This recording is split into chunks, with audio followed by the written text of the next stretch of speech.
morning. That was very comprehensive and detailed. In my comment, I would like to take a more general look about overviewing and assessing AI systems. And what I'm thinking to do is, first of all, to divide the concerns to what I call here intrinsic limits and instrumental limits of oversight in this domain. And what I call intrinsic limits are essentially what Alina called normative problems, or more fundamental issues when we think about the way AI regulates human behaviors as opposed to the way we do it in law. And we have very fundamental problems when we're trying to address these issues, irrespectively of the instrument, the legal instrument that we use. So for example, we have problems with definitions and with measurements of values. So we usually give examples of how to evaluate fair use in copyright, or what is fairness. So currently a judge can weigh whether a use of a copyrighted work is lawful or unlawful. He or she is supposed to weigh several open-ended questions, the impact on the market, the nature of the use. When an AI system do it, like in YouTube Content ID, they essentially have to get into a binary decision, it's similar, and if so, it's potentially infringing or not. Same goes for fairness. Whether an AI system is fair or not, usually a judge can weigh several open-ended factors.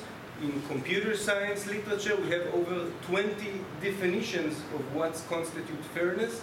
These definitions are not going well with one another, sometimes inconsistent with one another. The system can minimize false positives, false negatives, can be calibrated. So not all these definitions go hand in hand. We also have the problem of dynamism. So AI systems keep learning and keep changing over time, not only for the better, sometimes for worse. And the way they interact with the users and the input that's getting from user depends on how user perceives the system. So if we educate the public, whether through impact assessments or other means, users can be more fearful to share information or otherwise, more willing to share information to make the systems more accurate. However users perceive the systems may impact the way the systems are formed, and sometimes the values themselves are dynamic. If we think about hate speech, what is hate speech? It's a dynamic concept. It changes with language, with context, and so forth. And the third issue is question of prioritization and conflict between different values. Should we care more about fairness, about privacy, about transparency? Sometimes the values are inconsistent with one another. For example, privacy versus transparency, or privacy versus market competition, or accuracy versus explainability. We know that the more advanced these systems are, the harder to explain. So these are fundamental questions. I'm not going to go into depth here. But we can think about the instrumental side, whether we should use impact assessments, or more towards auditing, which is more an interactive way of how to make systems accountable. And there is also a trend of moving from internal oversight within companies into external oversight by academic institutions, the government, and so forth. I want to emphasize this latter point. So I also want to say that all these topics are very contemporary. I recently saw that the regulator in the US, the National Telecommunication Information Administration, is looking for comments from the public on issues of audits and risk assessments, and the deadline is today. So everybody can go home, write their brief comment, and send it, and still be in time. I want to say a little bit about the shift from internal to external oversight.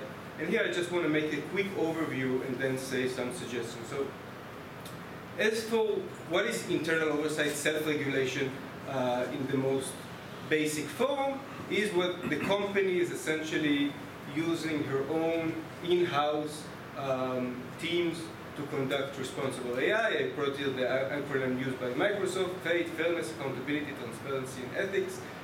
Different companies have their own systems, but this is the way most the large players have internal people to do this work.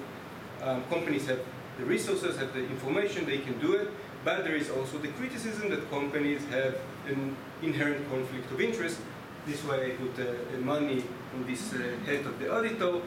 Maybe they don't care about the values of society so much, they more care about their profits.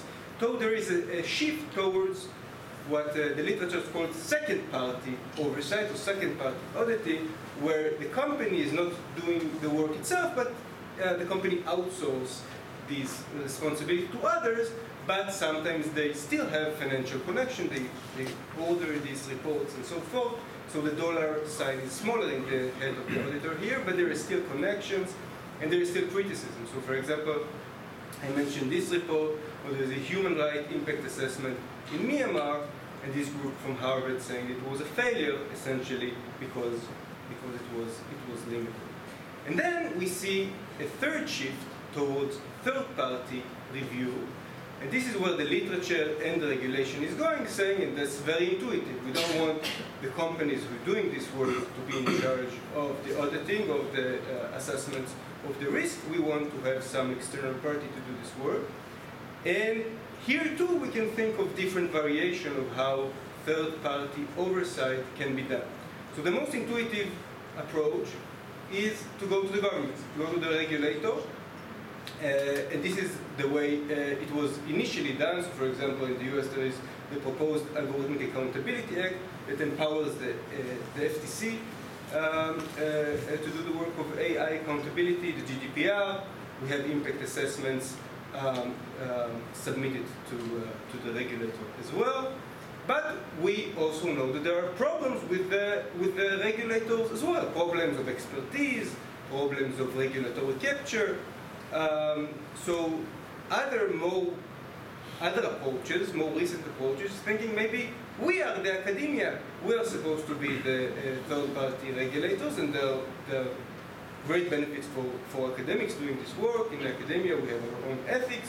We're supposed to be independent. So this is good, and we can see that recent proposals are actually empowering the academia in this respect. So for example, the Digital Service Act in Europe requires to enable academic researchers access to data coming from internet platform. Similar proposals in the US, for example, the Platform Accountability and Transparency Act also grants scholars the ability to look at data coming from platforms and to do this work. And the third option, which is less investigated, this is something I investigate in my own research, is the idea to empower users and users themselves to take part in this part of the oversight, because we as users together, not everyone in itself, but everybody as a group, has access to the data that platforms use, has the ability, if we can solve the coordination problem, we can somehow take an active part in this oversight process. Currently we have only anecdotal examples, but some of them are very common. So for example, a group of YouTubers found that YouTube demonetized queer content. We have the more familiar example of Google's labeling black people as gorillas. Some examples in Twitter, how the image review is also biased. But there are insufficient, the legal system, both the governments and companies are not leveraging these abilities to the extent they can. Okay, so just a few points about how we can make things better and where things are going in all these three types of third-party overseers. So from the perspective of the regulator, one approach is to empower the regulator more. And several approaches are aiming to do that. So for example, the Algorithmic Accountability Act suggests to give the FTC more staff, more expertise, more money to deal with these issues. Other proposals saying maybe we should have a special regulator with a special expertise in AI that could address this stuff. These are interesting proposals. As for the academia, one approach that some people are making is to make the academia more resilient to liability and some action. So if I'm as an academic do some auditing work, maybe I shouldn't be liable for violating trade secrecy or for hacking computer systems or for violating copyright. So having a safe harbor for academic research that aims to oversee algorithmic activity. This is another approach which I think is highly useful. And with respect to users, again, this is the least explored terrain. I think there is very interesting literature emerging about how we can empower end users to take control over the data and then try to utilize algorithmic systems in a way that is more democratically aligned with their values. There is the data trust literature about how to empower users to create data trust. Then they can negotiate collectively with platforms. In the EU, there is the European Data Governance Act, a very ambitious act trying to create this intermediary layer between users and the platforms, a trusted layer when users can submit their information to these trusted parties. They'll have fiduciary duties to users and can negotiate with the platforms. I think it's very exciting. I don't know how it will play out in practice, but very, very cool idea. And another approach is to provide incentives. Both private companies and the government can provide bounties, whistleblower rewards to users. Companies are attempting to do that. There is a bias bounty program that Twitter used, trying to lure users, expert users, to actually poke at these algorithmic systems in their daily lives and trying to find out some evidence for biases and other similar problems. And then maybe the regulator can piggyback on the same ideas and provide financial incentives to users who bring evidence of algorithmic systems that have some potential harm. Then if the regulator follows up, maybe the user can participate in this auditing action. This is the core of my thought. Yeah. Terrific. Thank you very much.